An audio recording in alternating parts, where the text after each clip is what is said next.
Krásný poslední večer jarního cyklu přednášek spolku KRUH věnovaný dialogům. Dnešní, snad již poslední online verze přednášek bude velmi zajímavá.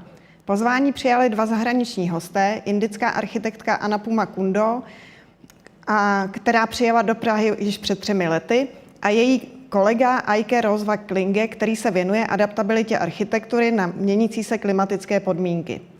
Oba měli mezi námi být i fyzicky, ale bohužel jejich úvazky na univerzitách jim neumožňují dorazit, protože následuje povinná karanténa po návratu ze zahraničí. Takže se s nimi spojíme pouze virtuálně.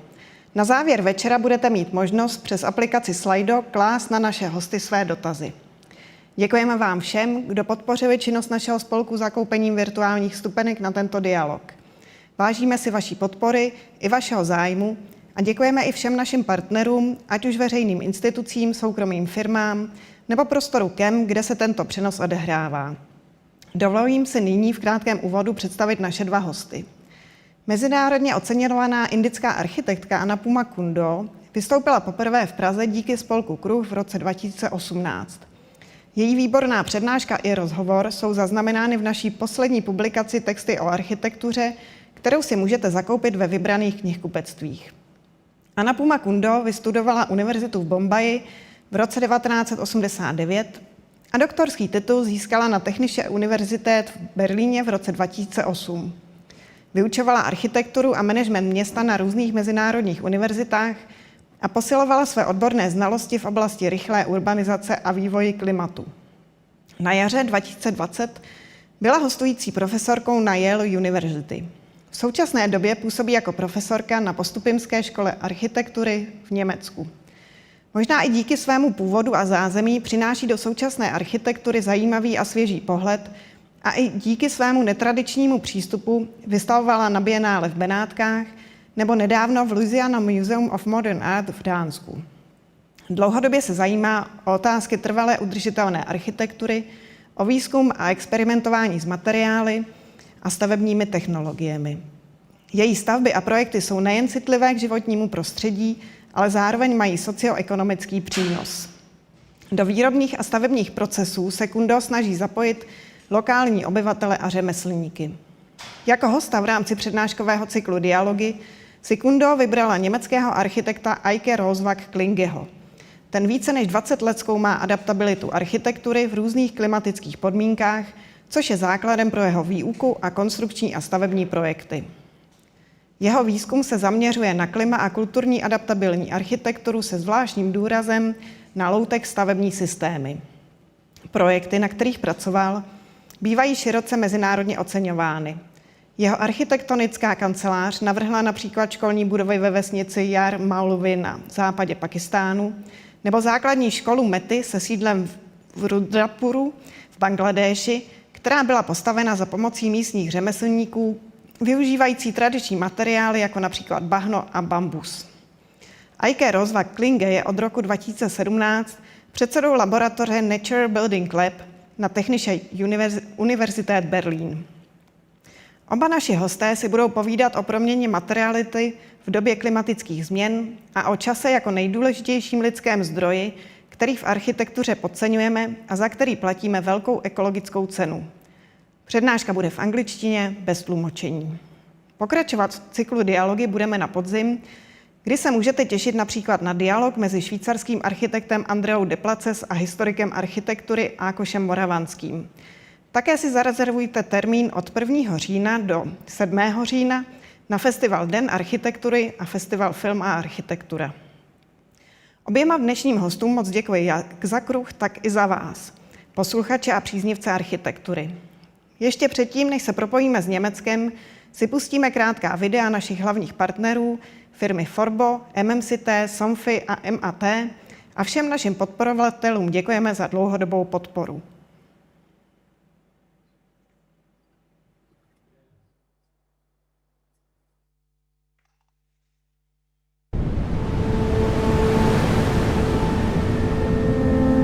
Since more than 100 years, we have been making floor coverings for our everyday life, exploring innovation, and looking to create better environments. We have been inspired by what is all around us, and we are convinced that our best engineer is nature. With its help, we have created Marmoleum.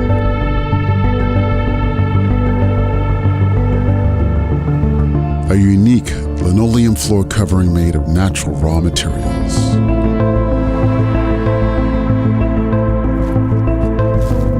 By learning to work with our planet and its organic cycles, Forbo Flooring Systems is able to make one of the most sustainable products.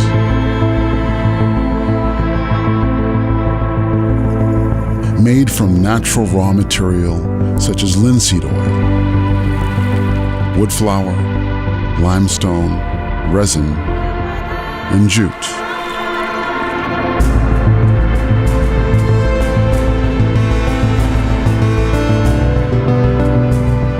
With the women and men supplying our raw materials, we are committed to work with respect.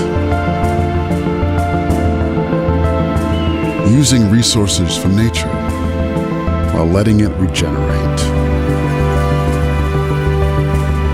With Marmoleum, we are proud to make durable flooring, truly CO2 neutral, from the origins to the final product, without buying carbon credits. By working with our ecosystems, we create better environments. Today we have a choice. Produce better, to live better. Let nature come inside. Good for people, for buildings, and for our planet. Marmoleum, provided by nature, made truly CO2 neutral. Forbo Flooring Systems.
A nyní si dovoluji předat slovo našim dvěma hostům, Anupamě Kundoo a Eike Roswag-Klingemu.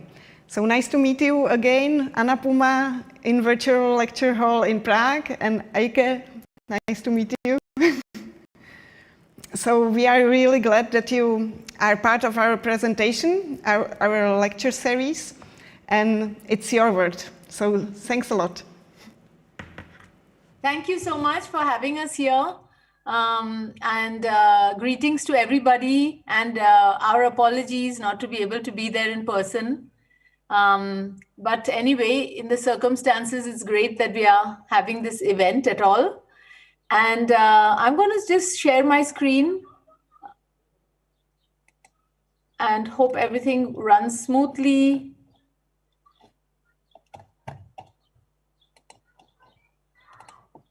And just 1 second. Is that okay? You can see my slide? Not yet, or do you see it? Yeah, we can see it. Okay, great. So Eike and me are going to be talking about the topic rethinking urban materiality in the age of climate change. It is a common ground both of us share, and we are going to talk about it from the point of view of our own experience and quest for having started a practice at a time where already these things were known to us. So since about 3 decades, my practice is underway. And I think urban materiality... Sorry, is there some other sound? Or maybe we can... Okay, so I would like to bring the attention to the topic of the common topic for us of rethinking urban materiality, because both of us graduated at a time where we saw already that the materiality of architecture and cities is a huge problematic area, and we think is going to be completely drastically reworked, hopefully, given the context of climate change all the more. I would like to start with this quote from Peter Drucker, which motivated me to question what we call efficient and how we have been habitually producing architecture. There is nothing so useless as doing efficiently that which should not be done at all. I have often wondered, we all know the problem, but year after year, we are watching us create more and more of those kind of buildings. And we wonder that inside each project, it looks efficient, but whether the whole production is useless, perhaps, and even damaging, we need to question that. So I want to explain some of the reasons why this is even more problematic is because the rest of the world, other than Europe and America, are actually only urbanizing right now. We have huge increased population. We have, in order to create the kind of European or the developed country architecture, we are going to create a polarized society where we have a big divide between those who can afford this kind of buildings and the rest of the world. This is not only in India, where we are 1/5 of the world's population, but all the countries, all of South America, all of Africa, we are all going to face all these problems. And therefore, we really need to think about the future, and therefore we should know how to act in the present. And the question is, we have the habit of using our past habits to act in the present in a manner that would lead to a certain kind of future. But to what extent is our current knowledge sufficient for the future? So if we only go by our knowledge, we will be too slow. I mean, knowledge as in how we have been constructing so far. So we do need to create new knowledge, but maybe in the sense of urgency that we are facing right now, maybe we have to have a slower approach to architecture. I don't mean that we should delay things. I mean, in order to in our hastiness and high speed, we are probably delaying things much more. We need to slow down enough to think before we act. And that is a time of human resource that we should look at as the most important resource, and how we spend our time, how we build knowledge, and how we can be relevant for the future. Beyond knowledge, I think what will save us is our power of imagination, but also experimentation, our willingness to try new things. So yes, I think the future belongs to those who imagine, who experiment, and who adapt. We have seen during COVID to what extent we as a society, individually and collectively, were able to adapt. So we do not have to be afraid if we change our way of building, and maybe we have to really apply it to the mainstream instead of just calling people like ourselves like an alternative practice and just to make little mini projects here and there, but not change the whole landscape at all. I feel after COVID, we really can manage to make a very significant change.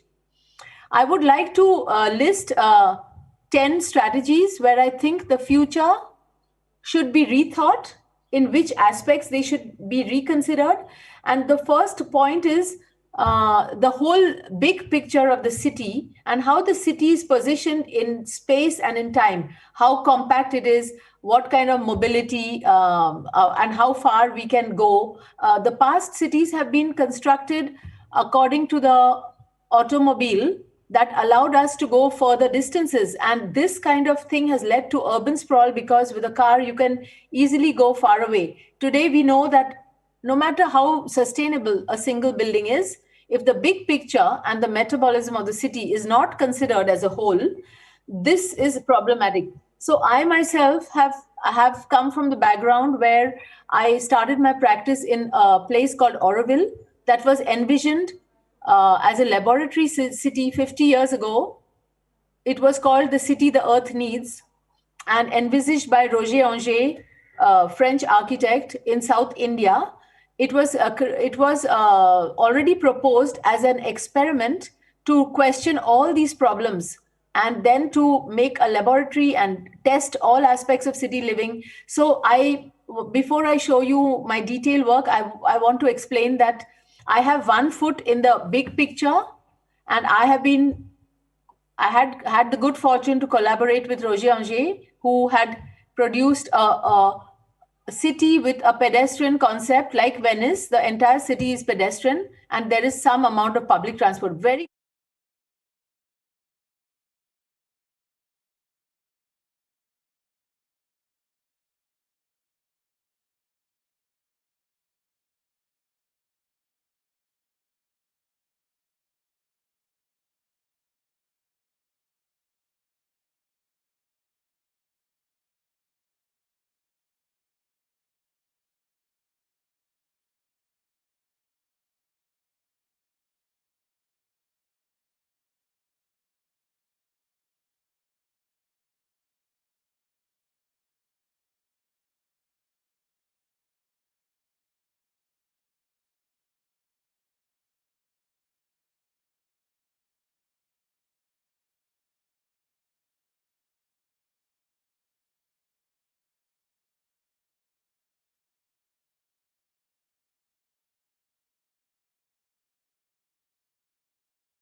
land is owned, and therefore we have affordability issues. But if we could look after, if the human capacity for care, for generosity, and nurturing things which are beyond our own ownership, if we can unblock this quality, then we could get abundance and not shortage in the future. So even in Auroville, the whole of Auroville's project is actually based on non-ownership of land. I think it's the most unique experiment in that sense. And 125 countries have come and put the soil of their country, and it's a huge collective project, and it's grounded in a place in India, but actually it has a world participation and non-ownership, which is a very important experiment for me. If there is non-ownership of land, or if you look at everything as the commons, then all the material production that we see and how the pricing of projects, of everything, will have the human being will not lose contact with for making bricks, but in some seasons, the same people are actually farmers. So they use, the same person, instead of going to a factory, is actually doing 3 or 4 jobs according to the season. And basically what they do is care for the land.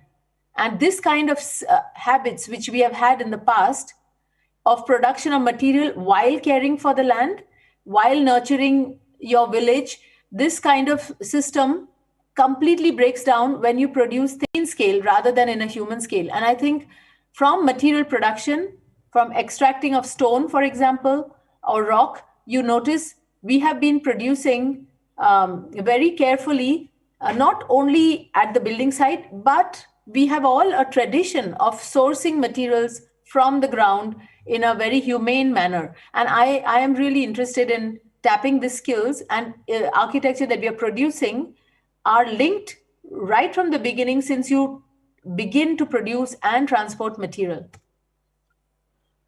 And then you see that the material grows out of the earth from where it came. The fourth point is to tap human ingenuity. I think in a lot of offices, we know that the corporate style culture has made human beings reduced to almost a robotic behavior, that people are almost not allowed to use the intelligence because it is inconvenient. Someone on the top does it, but actually each and every person down the line actually can contribute. And if we allow that kind of tapping of human ingenuity, the cleverness that we all have, we can produce collaboratively much more efficient buildings using much less natural resources, using much more human resources, using time, using using your hands, using your own muscles, using your brain most of all. And through this kind of collaborations, we have produced, for instance, architecture where these are self-supporting terracotta pots, and the terracotta pots are also produced on the site locally by potters who don't know how to sell their pots anymore, but we are asking them to make, we're looking at existing skills and asking them to make building elements, and they're cooking them, with waste coconut shells. And then you have a contemporary architecture, which even the bricks with which this house is made by very similar local techniques. And there are hundreds of hands and intelligence tapped from so many people who contribute to the production of this kind of buildings. Even this one, it looks like a terracotta ceiling, but it is a form work in terracotta that allows us to cast reinforced cement concrete slabs using almost only 30% of the steel you would normally use. Look, you can see the slab and you see that 2 bars of steel are removed because of the way the concrete is calculated to be very minimal, but the formwork is also a research in production. So it's a loss shuttering, which allows a kind of a waffle slab to be able to cast ceilings like this. And there are many places where the spans are even bigger and bigger, and that's where the efficiency starts kicking in. So these are some of the kind of intelligent solutions one can find where there's a lot of material reduction, but also reduction in time. This is also ancient systems, but they have been reactivated to allow partly prefabrication, some part prefab concrete beams, but insulated elements stuck inside them in mini arches so that you don't need much steel. And the steel is even less than the one I showed before. So here are just some images of that kind of architecture that is contemporary, but the material touch, because it is sensitively and locally sourced, it has a blend where some people call it vernacular, but they are highly researched objects. And this is how future architecture could look like if we decide to value age-old ancient materials, but rethink how to produce them even more efficiently with contemporary knowledge. The fifth one is the focus on light materiality. Similar to what I have already elaborated, I'm talking about producing much more square meters with much less natural resources. So alongside that, I am also trying to look at, I know that Eike is going to cover a lot of natural materials. I want to touch a little bit of the potential we have to make cement and concrete much more efficiently produced. It's one of the most polluting and high energy consuming material. And I think it also needs to be researched because we are in the age of climate change. In order to get a high density, we will have to resort to some of these materials, but it's not, I don't want to remain in the lobby which is against that. I would rather work a lot to reduce the cement consumption, because if you reduce cement and steel, you can really make a big contribution. So I've recently entered the research of cement and concrete, and we are working with ferrocement, where we are using very thin chicken mesh instead of big diameter steel bars. But if you look towards the right, we have also produced, we are looking into natural fiber and textile reinforced concrete and all this kind of research. There's a lot of potential. But ferrocement, one of my areas of research, is look what it looks like there. Very little and very thin bars of steel, mostly chicken mesh, and using the form to give it strength.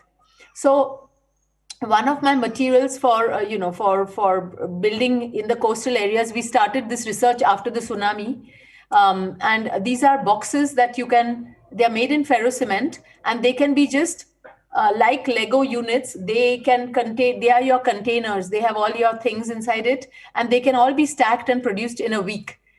And you can build offices, you can do anything basically out of it. I have also, this has been exhibited in the Venice Biennale, but one of the piece with the purple on the right, that there you see that the kitchen element, a lot of furniture elements can be very, very well incorporated. And you see some holes that have been kept because we have been trying glass fiber, and we are trying different kinds of fiber to even replace steel. It's still in research. This is where you see the exhibition in Venice fully, all the material research on the sides, but a small affordable housing unit in the front, and a toilet block. We have been also testing this in the laboratory here in Berlin with Mike Schleich and Arndt Goldach. You can see that when you do a load test, instead of breaking, it bends. And therefore, there is also seismic properties. And I think there is a lot of potential to research this material. It was begun by Pier Luigi Nervi in the 60s. And I have been following this for quite a few years now, and I'm taking it more serious. These are toilet units that can be assembled in a day. There is very little material involved and very, very low cost. It's the shape that gives strength to the material, and it allows these kind of shapes incorporate rainwater harvesting and so on. The sixth point is creating value through design. So rather than merely manufacturing architecture like we have now, where the industry does everything, we think that the future would include much more value in the design and make it distinct from manufacturing. Because as there will be more digital intervention and the industrial will be reshaped, the human mind will be more involved in designing and bringing efficiency. Here are some of the examples where I've been working, some of the principles where design would really make a breakthrough. For ferrocement, which is very lightweight, I've been examining form work made out of paper, out of efficient forms that can be folded, taken to the site, opened. Similarly, the mesh, so little steel mesh is involved in this kind of structure, and then you can make shelter out of it. These are very experimental projects, but I think all aspects of looking at saving floor finishes, looking at how colors can make certain organic or more efficient cements become easier to use. These are all the type of research that has so much potential. So there is a question of new materiality, but on the other hand, we're also looking at urban waste and how it could be playfully used to contribute. These are books, for instance, to make furniture. We are doing a lot of, especially when I have to do temporary structures or pavilions, I look at what can I take. And like these are vacuum packed books from a library. Mostly books get sent for pulping or for burning in cities. There's a huge amount of books. It's a real problem, actually. I was so shocked to find out how much books are disposed that in one of my exhibitions of pavilions in Barcelona called Library of Lost Books, I decided to only use for all these temporary structures as far as possible, only urban waste, use it, and the rest of the structure can be reused. So I try to extend the life or give the urban waste couple of cycles of use. So we are working with so many unconventional materials. Of course, also like here is glass, wine bottles, using the same roof principle, doing masonry with chai cups, that sometimes the glass is broken, just a slight line and, but you don't have to throw the whole glass. I'm talking about direct reuse of urban waste. Also using urban waste for form work so that you don't need to buy and make, trying to save wherever possible, saving time, saving work, saving materials, and adjusting windows to those bicycle wheels where necessary. In Mexico, we did a installation with students by refilling Tetra Pak with water and sand and using them as bricks. So those are ideas for urban waste. The seventh strategy is co-creation. I talked already about this, actually, about co-housing, where if individuals can be aligned with the collective, and if we can create, as opposed to the old model of nuclear families as the mainstream way of doing apartments, if we can start producing communities that people have chosen in like co-housing, but in an urban context. So I have been doing a lot of projects in this direction for the last 2 decades already. This is an example of rammed earth being used. I mean, being architecture produced out of rammed earth, but also with the participation of the people, to be able to tap the time of people and to bring collective work into the construction as a normal part of the process. So this is a community where there are many various people living here. There are streets on upper levels. Many years later, it's I think 20 years old now. So that's one of the strategies. And another one is collaboration. So in the future, if we could replace competition, I think we will replace all the redundant work. Maybe for some projects, competitions should exist, but competitions in architecture make many offices very impoverished, and a lot of people produce a lot of work that goes nowhere, and not everyone manages to secure projects. But if, just like competition is a way to achieve excellence, collaboration is also another way. if you work in interdisciplinary teams or among offices, I'm sure we can produce excellence through that. And instead of wasting time, we could produce architecture together. In Louisiana Museum, I have shown some of those concepts. I won't be able to touch upon it, but I'm just showing it here. The co-housing project, it's an urban project, but it comes down to small communities that different architects can design in the urban context. And all these ideas on the scaffolding, urban farming, water management, integral, treatment of waste water, but supplying it for the facades to grow food, etc. But also this is denim urban waste. On the other hand, there's the other facade here. On the other direction is solar power generating facade ideas. So these are the type of things we want to produce in collaboration. This was done with TransSolar. And just two little more points. One of the things where I think we would rethink a strategy is that to allow the youth to be very engaged and be empowered to contribute from early on in projects, instead of the culture we now have where you keep on studying and get older and older and you feel like the more you know, the more you don't know. So I believe we have to, in academia, bridge the gap between ground realities and applied research in practice, so that from very early on, students have the confidence to know what the real problems are and how to contribute to real solutions by thinking in full scale. I have been doing this for quite a long time, involving students. I think it's a great opportunity. The last point is that work, as if work is not seen as only a means to earn a living, but seen as an opportunity for developing yourself, as an opportunity for self-expression. And if time is seen as the most valuable resource we have as human beings when we are alive, then I think there will be a liberation of joy in our work, and not leading a double life, the work that you have to do to be able to pay your bills, and then later when you retire you want to have an ideal life. So instead of that, if we try to, I think this is another area there will be some rethinking, and I think this will allow us to look at time as a resource.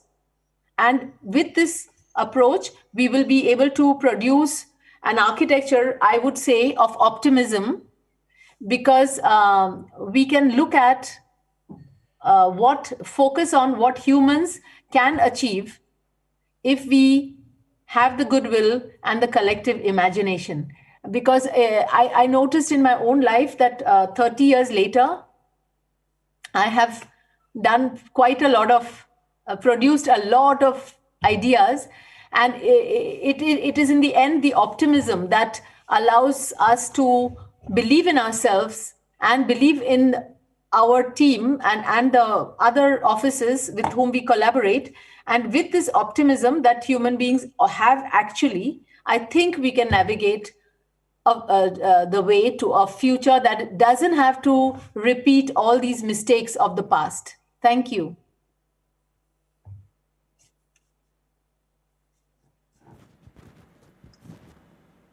I would give it over to Eike, I suppose, right, Marcella? Yeah. I don't know. Do you hear me? Eike, I'm going to stop sharing my screen and then you can share yours. Yeah. Thanks. Thank you so much, Marcella, and for the invitation to share. And we are happy to join this lecture together with Anupama. And here we are. So we chose the same title. And that's my background. I've initiated this office ZRS with two civil engineers. So we are integrative office, architecture civil engineer office. We're doing our research. We have a little lab, as you can see down here. And we're working a lot with Earth. Christoph Ziegert, my partner, is one of the leading engineers related to Earth and technology in the world, I would say. That opened us also doors to other regions in the world to work with this material. And yeah, our focus is on natural materials and climate adaptation, let's say. Yeah, we learned a lot from the Global South and talking with people, and we adapt this approach also to our culture. Since 4 years now, I'm working at TU Berlin, and we opened there with Nina Pawlicki and Matthew Krepp the Natural Building Lab, what is a design studio for architecture students, and we do work with the design-build approach, similar things like Anupama was talking about with her students. And yeah, you can see works here in Colombia or our workshop, and so we're doing a lot of exhibitions and things and try to interact with society. And our focus is that we have a self-determined learning process. So the students just get coached from us and getting a strong background where they can just jump and experiment themselves, for example, like here on a site in Berlin. And everything is done in what we would call in a transdisciplinary process with interaction with the society. And our students usually build up nice networks with actors, how we call it. For example, this small project I would say show later on a pavilion where they had in one semester interaction with 200 actors around this project. Now, my main focus is also in the lab, what we would call the big three, what is earth as a construction material, timber and bamboo. Unfortunately, we don't work so much in bamboo at the moment, but a little bit. So what's our problem, let's say, or our topic? We are at the end of hopefully at the end of the center of the fossil consume period. And modernism brought us up to high-rise, etc. And now we need to somehow to adapt to our planetary boundaries. And the built environment is, as we know, the biggest driver. So 20-30% of energy goes into buildings to run buildings in Europe, and 40% of the waste we generate is coming from the construction sector. It's not waste coming out of buildings from the use, it's just the construction materials and from the demolishing process, etc. That's how we could see here what we can see very often in Berlin now, where we take down buildings. And that's up to 40-50% of the garbage we produce. So what we have to do is to reduce, and not what I believe for the construction sector or the built environment is that we need to reduce our consume for sure. We have to better our energy, but we also have to reduce space. We have 450 square meters per person in Europe at the moment. I think in 1960 in Berlin and in Germany, in 1960 it was around 20 or something. No, and we have to reduce that. We have to reduce the office space we use, etc. And we have to reuse if we start transforming architecture. These elements, like old windows, doors, etc., floors, etc., we can use a lot of that. And whenever that's not possible, we should start recycling. No? And never we should put things into thermal use or use it as firewood, etc., or even generate waste. So actually, at the moment, these diagrams the opposite around. So we have a pyramid where we have a little bit of reduction, a bit of reuse, and we have a huge amount of garbage. So if we think through the whole thing, at the end we would say we should not build any longer. No? So that's a nice book from Daniel Furhop, who mentioned that we should stop building in a way, because this is the worst thing we can do with our planet. And we have to use other chains of materials. For example, this is waste wood. So it all goes to fire use, for energy use, and just a very, very little bit of it is going to be used, reused, or not even reused, like recycled for chipboards. No? It's not used like timber by timber, it's just going to chipboards. And so we have to change our whole behavior. So this is a nice study, what you can find on the German Agency on Environment, Umweltbundesamt, where they try to join energy and the use of materials. So they like to have something what is greenhouse gas and also energy and material focus on. So they like to reduce fossil energies by 95% and the use of material in Germany by 60%, minus 60%. And they try to join this material and other sectors to have a complete picture to link up these different areas. So the most important thing is to use natural fibers or wood to, get avoid of concrete.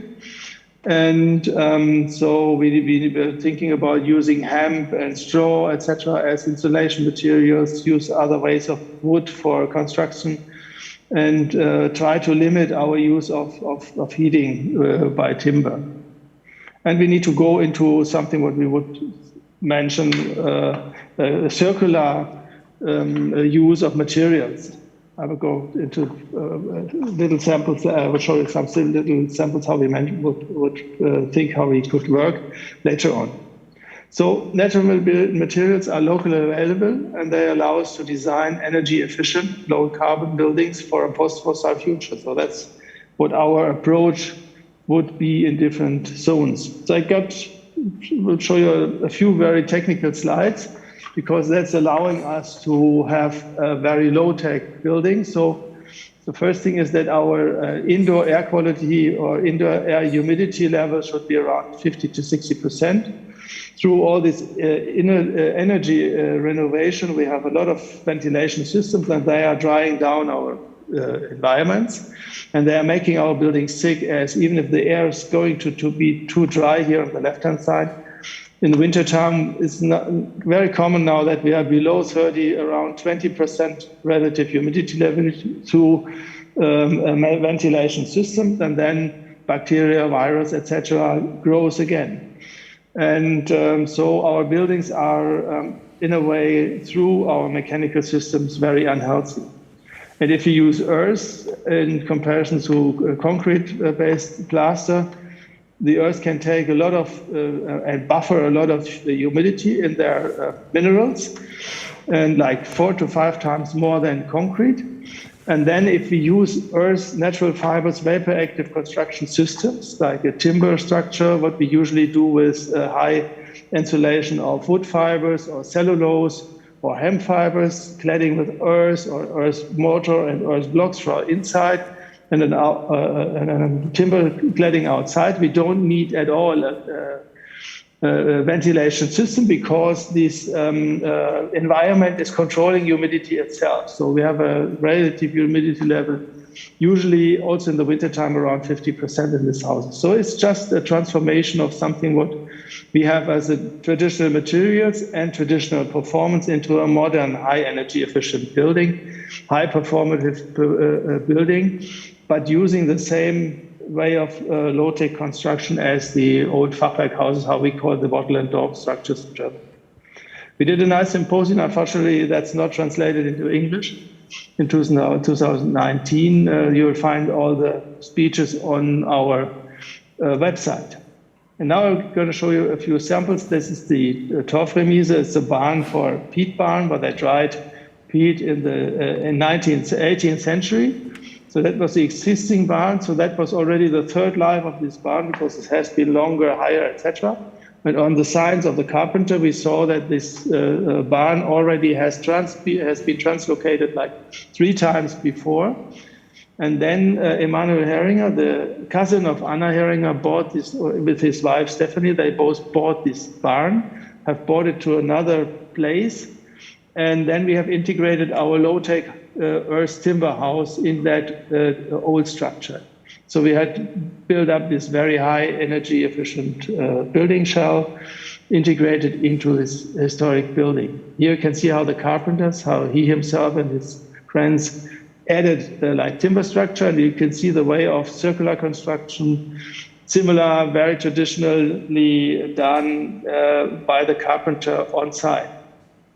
And then it's got cladded with wood fiber cladding, then insulated by wood fibers and cladded with wood fiber from inside, and then earth blocks for the inside walls and a nice plaster on side. So that's the raw construction, the brownish plasters of the inside walls. And that's the finish, that's the white clay plaster, a white earth plaster, kind of soap on the flooring, etc. And all these materials do breathe and control humidity and condition the space. We like to put this kind of way of thinking of low-tech building into multi-story buildings.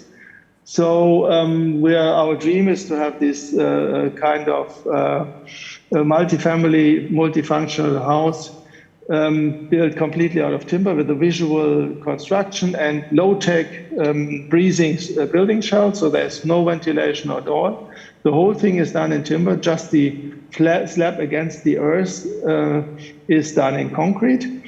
And for sure, we were thinking about in the future about biodiversity, hosting bees and other wildlife in the facades, and also controlling our space through the evaporation of humidity to control and cool down the city and the building.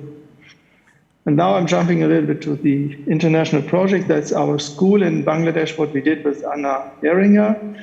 Like in 2004, it's so long time ago. And that's earth and bamboo. So that's the design of a solid earth block at the ground floor, and the bamboo structure on the first floor. And it's all really done by hand by the people. Actually, those guys should use a fork, as you can see here on the other side.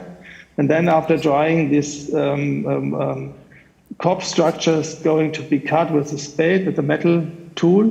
And then layer by layer, this building is growing. And then we added a bamboo structure with a very simple joint. And all the works got done by people from around the site. And here you can see how the kids learn and work in this very nice environment.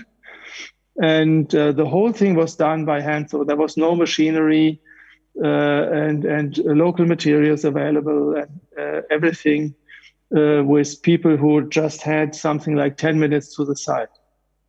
And in this context, we are building now housing flats for the teachers, and we would like to develop with our students. That's a project what is in between the university and the office.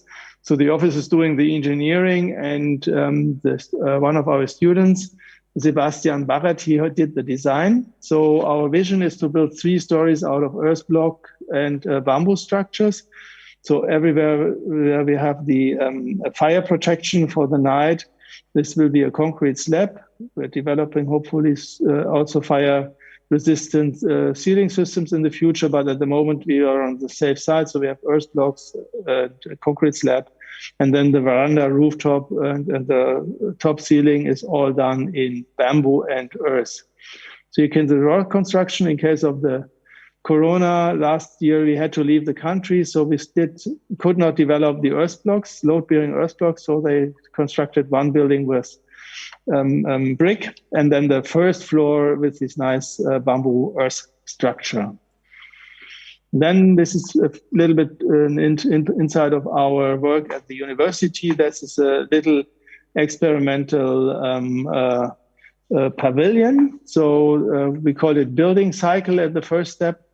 And so the students just went out to collect construction waste, and then they designed based on what they found, like a new structure. So they have cleaned all these old timber lamellas, and then they built up a timber grid because they could use this small size and short timber elements and join them into a nice grill construction. And that was the pavilion. Like, this is what we would call this infrastructure of change, something what is multifunctional and solid for decades or hundreds of years. And then they integrated from cardboard, vegetable boxes, and used paper insulation this wall system for a full year use. And that should last actually for 1 year. And then now I think it's standing there since 3 years. And there's a lot of social things going on. There's a nice pavilion in Berlin, Neukölln, whenever you come there. And it would be nice to visit it. And that's a vertical school, 9 stories. Like, we believe that the future of the city is dense. So there's an outside space climbing up the whole thing. So the scholars could run around there, have a nice a greenhouse on the top, etc. And that's also a social hub. So it's a learning environment for the whole society. And it has something like a 16 to 18 hour use a day.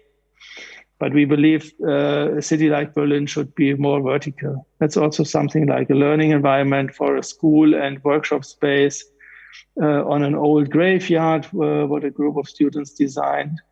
Or here this shows quite clearly, and this is all timber structures, no, for sure. Again, a school on a graveyard in Berlin. And so our students do develop nice networks, so they do collectives. And so we created through our projects a nice network in Berlin and around the globe.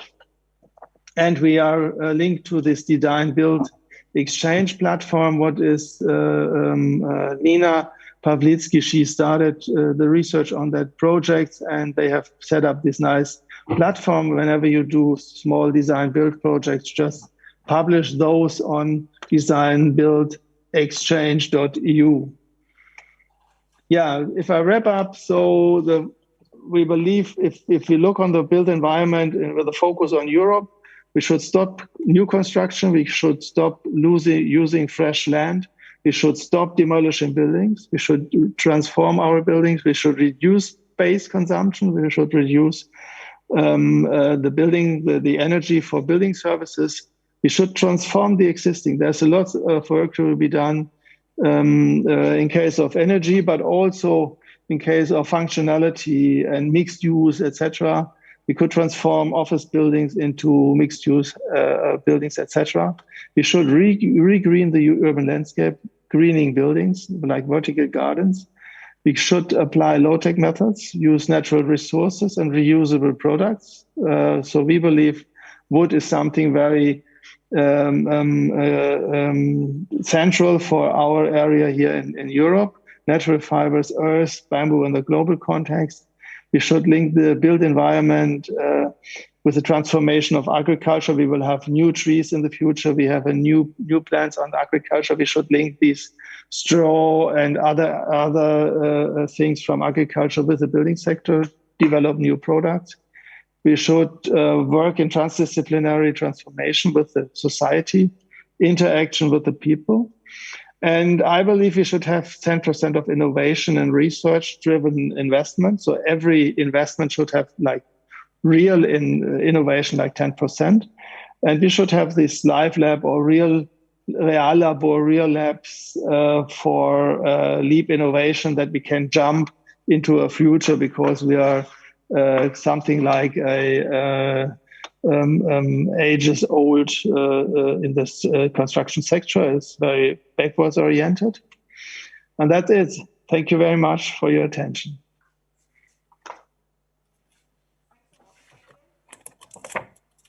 Thanks for your presentation. Thank also Anupama for the lecture. And now we will have a time for the discussion with the public. I will skip for the minute to the Czech language. I will explain how to discuss, and I will be back in 1 minute, yeah? Takže děkujeme všem našim hostům za inspirativní večer. Vy máte možnost se na Facebooku ptát přes aplikaci Slido. Je vlastně uveřejněný odkaz hned pod videem, které sledujete. Můžete se ptát v češtině nebo v angličtině a budeme se těšit na vaše otázky. A já poprosím kolegyně, mě to tady zmizelo, že by mi pomohli. So I have a first question, because what I have a feeling, probably we need to change a law because it's more like politician matter. And we heard about Germany that there will be not possible to build family houses anymore in future. Is it true? How is it? still is possible, but we have to reduce it. Now we have to stop that.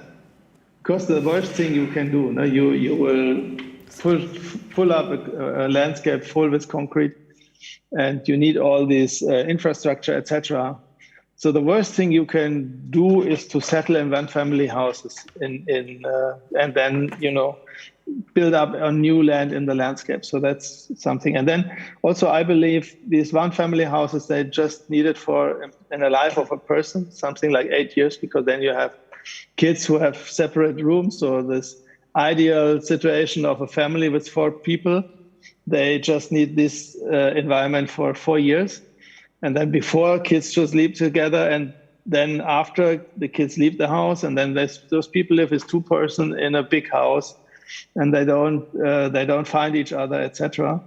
So I think we need adaptable structures, and then we can and we need also community. We don't need this one family. It's done by an advertisement, no? So that's not existing any longer. This family with 4 people. So we should really look on the existing, and we should have adaptable housing, co-housing things, I think. Anupama, what do you think about? Oh my God, I've been thinking about this since the day one, I would say. I'm thinking about this, but I would like to, regardless of the law, of course, laws will change. Sometimes we didn't expect that when there is a law not to smoke in public, that from next day, people stop, literally next day. And even I was in Spain, and I didn't think in Italy and some of the places they will immediately say, oh, now it's illegal, and they are just doing it. Or you see the cars are being replaced by bicycle in Copenhagen. So I was very, very struck by a conversation I had with Jan Gehl, actually. And I think, of course, he told me the success story with changing the mentality about mobility in Denmark. It was not only the law that makes you feel that you are being forced out of guilt, out of bad feeling, but it's by being more attractive to do so. So in the 50 years ago, when they started with co-housing experimentation in Denmark, some clever people had realized that if you don't want to be a slave to, raising just your own personal children, and the children you have to organize a play date, and the women want to have a work, and all the complication comes because you're not a community.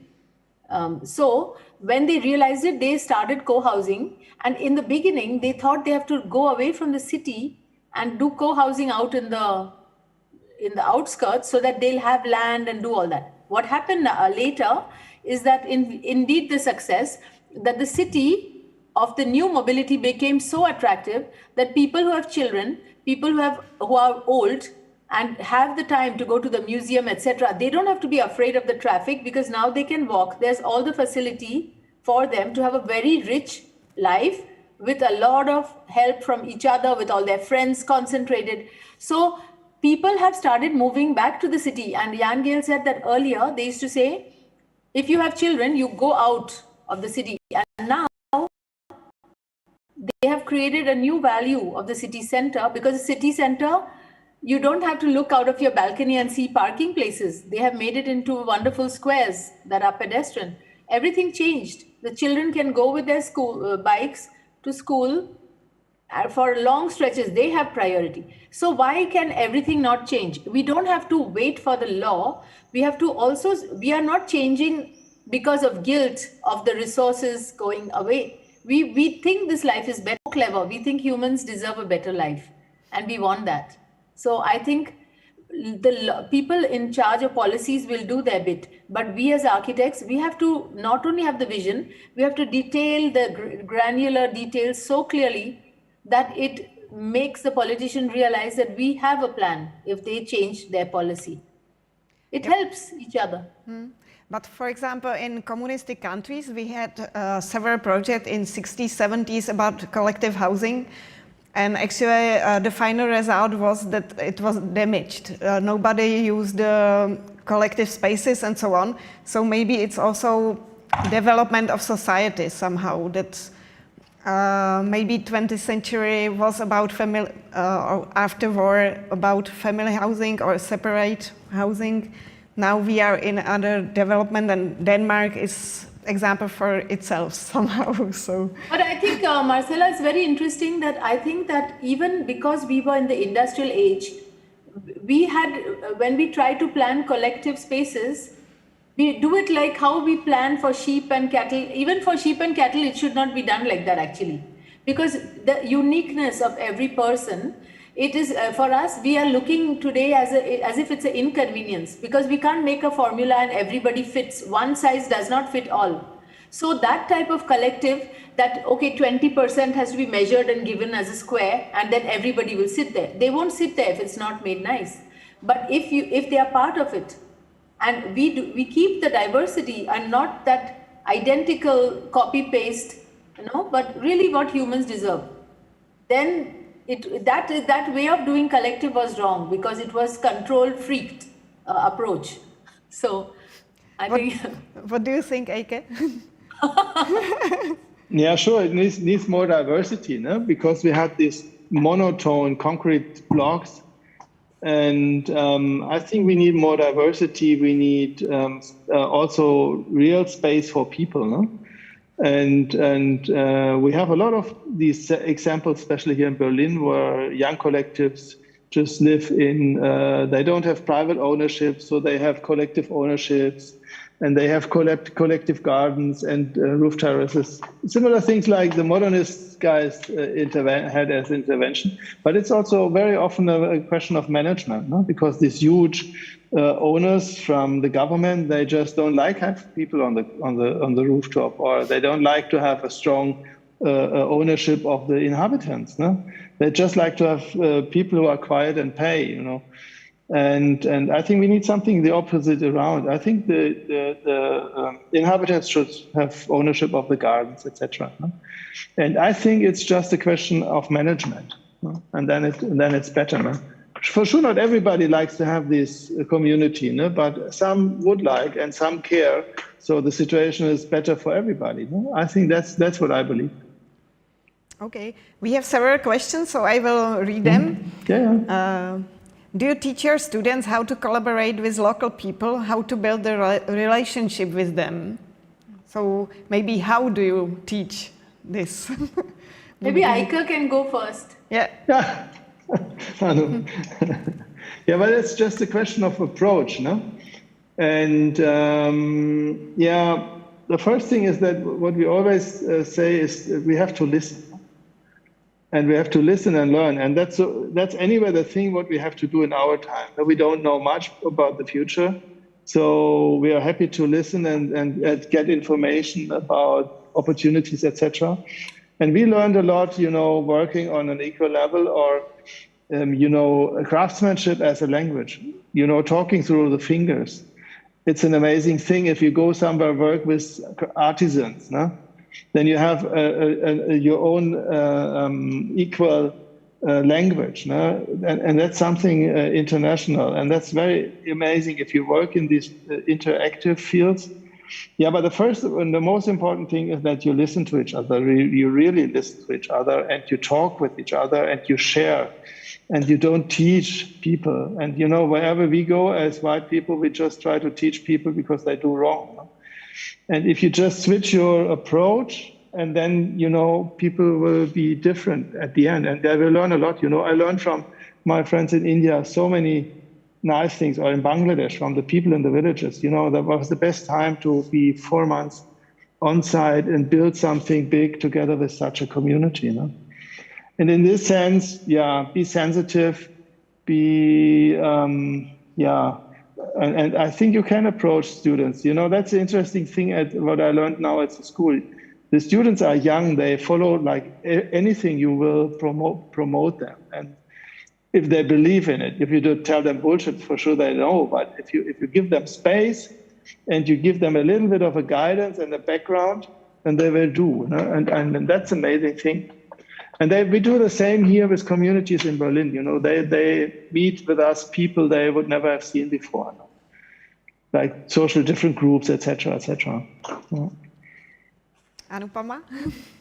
I think very similar to Eike actually, and I think that actually the activity is not teaching, the activity is learning. It's just like in a nursery when plants grow, we don't make a plant, we don't create. The plant grows, we just give some water. We cannot make an orange plant give an apple. We don't manipulate anything. We just make sure that this apple tree, does it have the best context to grow? But if it doesn't grow, I don't feel guilty also, because I feel that it's the apple's job to grow. The life force is the apple. Like, it's not my fault. I was I'm here, but it's not my responsibility because you paid the fee that you come out becoming an apple. I don't believe that education is a passive matter. I think it's like a life force to want to know. It's a very human, healthy need. And that curiosity, which every child has, it's the main driver of knowledge. So we as teachers, when we continue to remain in academia, is because we want to keep on knowing. And we want to create a climate, I think. I'm saying we, sorry, Eike, I'm assuming we are the same, okay? I know we are quite similar in this, that we create a climate and we facilitate the learning happens. And we have enough experience of our own learning, and we are alive in that process. Learning happens throughout life. It must not happen only in the school classroom. We cannot be disconnected. We learn before we go to school, and forever we want to learn. If we don't learn, I think you are not alive in a way. And if you take it that way, we can be very humble, whether we are teachers or students. We have to come out of the trap of that type of perfection, to study for the sake of getting some grades. I've taught in some very good schools in the US. I don't think just by going to a good institution, you become someone else, Only you own it. If you apply your engagement, then it stays in you. I think if you don't act, you don't get a feedback. Like if you learn violin and you didn't play, what kind of feedback can somebody give you? It's not possible to teach. It is only possible to learn, I think. And what did you learn, for example, from your students? I learned from my children and from my students. First and foremost, what I mostly learn is what is their question. I always try to know what is the really burning question. And I try to, with them, look for the answer, That's my main thing. I have my own questions. I share my questions, what I learn every single day. And often they do a very interesting project. It really makes you so excited to imagine that somebody imagined this future. So I just, more than actively learning, it just is a very inspiring or stimulating interaction for me. And I think I'm at a stage where I'm very happy to make my time available to be with the next generation. And I take, of course, everything back. I take back the vitality, the life force in them. And I believe that if I make them too much a victim of my teaching, then I myself would be bored. I need that kind of a free world space in which they really think about the world, think what are the problems that bother them, and what solution they like to come up with, and with whom, and how to collaborate. Where can we look for this knowledge? So I try to facilitate, and it fascinates me when they have questions. I go through the world and I start connecting the dots. Yeah. So I learned that. Thanks. And what about Eike? Yeah, I think what we learn at the moment from the students, that they live what we are trying to aim since decades for. I'm 50 years old now and try to do my best every day. And now I can see a young generation, they don't care much about consume. They have a totally different approach, and they have a totally different vision on our planet. And we can learn a lot from their ideas. No? And I really see this as, at the moment, through this recent movement, that we have a totally different approach and a new generation, what for sure can make it. And we just need to foster them. We just need to motivate them, that they really push on it. No? So they don't give up. No? So they don't listen to the old guys, that they just continue having their own new vision. I think that's my hope. Nice. So several more questions. Anupama, thanks a lot. I really like your book Shelter. How long itself lifespan? That one was an exhibition pavilion planned for 4 months.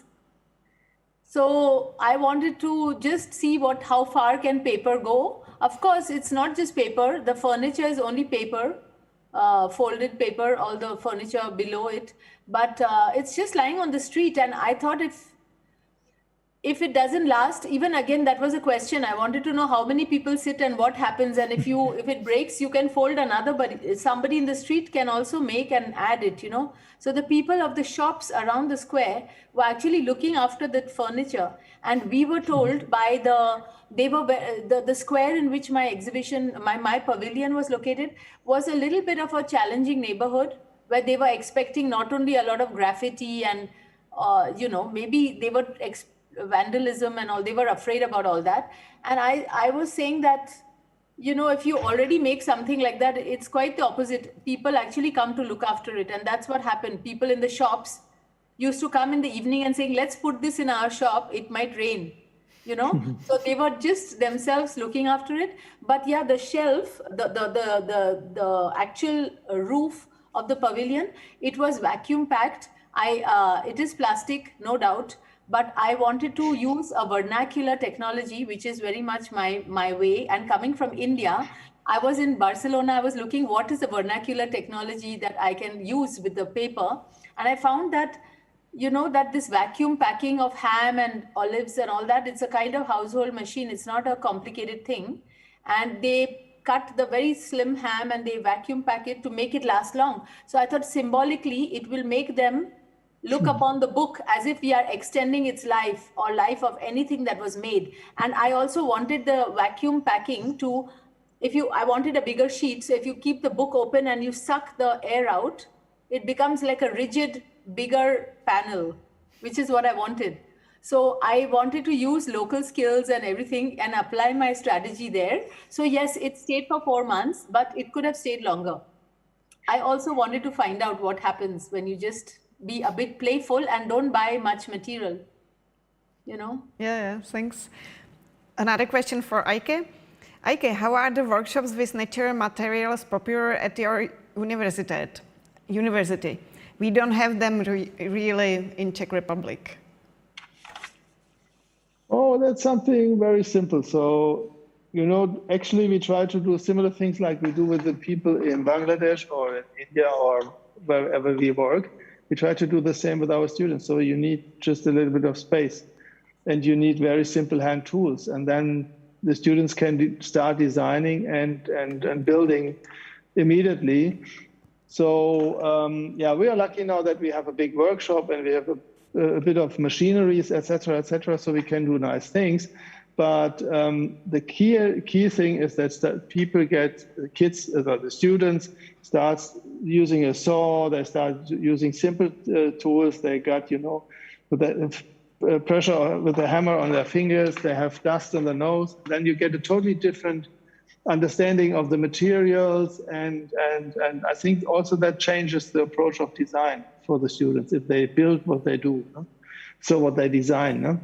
And in this sense, I think, it's just making by doing, and it's very simple. No, you don't need much for it. It's just changing your approach. No. So would you? I love building. That's why I do it. Yeah, I totally understand.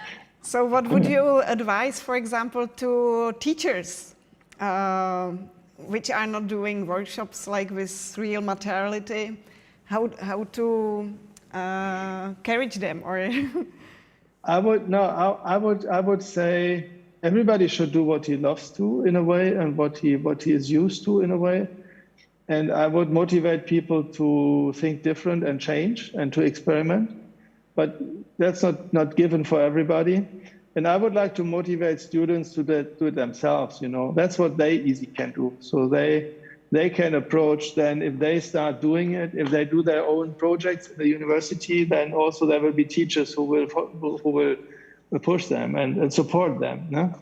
And I think that's I would motivate more students than teachers to change the approach.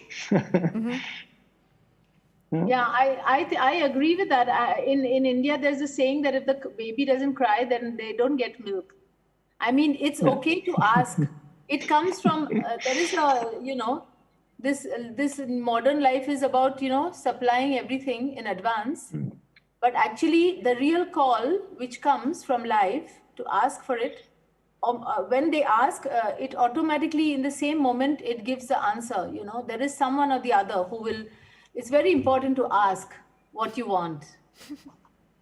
Yeah, usually in the studios we just raise topics, questions at the beginning, and then the students decide where it goes. So sometimes they do bicycle driving or activism in another way, and others starts working immediately, and others. So they are free to develop their own ideas what architecture for the future could be. And if they believe it's bicycle driving, okay, so they have to go by bicycle. Yeah. And also when you start doing that, you then learn, because I think often people say that one day I will finish learning all the things, then I will do. I think you only will feel more insecure what you don't know, that kind of learning. It's like even when you're practicing an instrument, or when I used to learn dance, my teacher would say, don't say I'm learning dance, say I'm dancing. Because the point is I go twice a week and 3 times a week and I'm dancing. So why are you saying I'm learning to who is perfect? Just you are already doing. Yeah. I think some of this notion has to be, it's only in the mind. When you just switch it, everything just happens. Yeah, I agree. So the last question probably, you work with special materials from every location. Which materials were most challenging for your project? Maybe for a question for both of you. Anu. For me, really, I don't have any answer. It's like if somebody asks me, what is your favorite color or what is your favorite food? I like all the ingredients. See, if I come here in Berlin, I enjoy eating spargel now. But I didn't eat it before because it was not there. And now if I'm going to try and look for my vegetables here, it would be quite ridiculous. And I can do it sometimes. But I think for me, it's a question of where you are and what is the one you want to use. And then the one I most enjoy are some of the obvious, I notice there are materials and an undetected potential. Or I feel that there is a habitual way, like with cement and concrete, the reason why I'm now interested is because knowing the engineering I know, I feel that why are they using this much of it? Why, And so then my challenge comes to say, look, I can do it with lot less, with lot, So I don't have, I of course have the values like Eike about, trying to do the most healthy and the most, we need to use the least things to have the maximum benefit. And that is the challenge. It's not a fetish I have for a stone or an earth or, I like to engage with all materials because all the materials comes from the earth. Only the manufactured material, the natural material you can use directly and there is no pollution. And the manufactured material uses a lot of energy, maybe sometimes little energy, more energy, and it brings some byproduct of pollution. So when you need to make a bridge and it will help a lot to take the water or some very good reason, you have to know and judiciously spend the energy and deal with the pollution. And when not necessary, every park bench doesn't have to be made in concrete.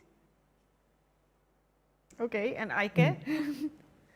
Yeah, for me, it's difficult.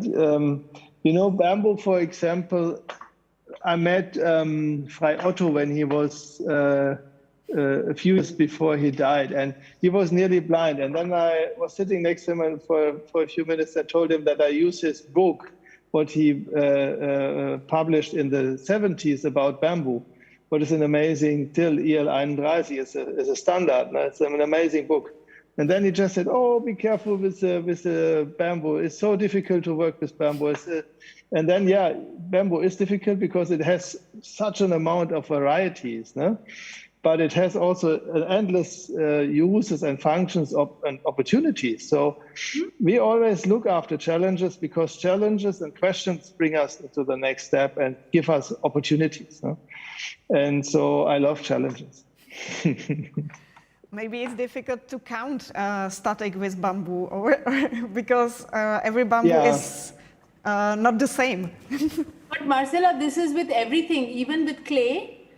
With earth, Eike will tell you. I mean, the problem is that after industrialization, we got used that the cement is the same in this bag because it is produced in an industrial way. But the old cement that the Italians used, or the lime, that would differ, and the clay differs in every spot. So if you want to be lazy, which is why I feel that a lot of people actually, they are not wasting material because they want to waste material. I think there is a laziness to think, like if you've only made the 2-minute Maggi noodles and now you have to know how to do it from scratch, you think, oh my God, how will I do it?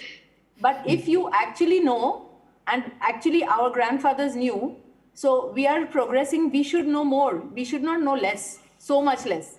I think now we feel suddenly that we have to know so much for bamboo.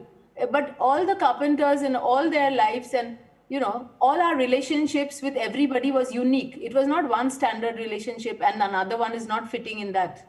So everything is, in reality, it's only in our head. Only in the last 100 years we had this lifestyle. So that's the main thing to undo.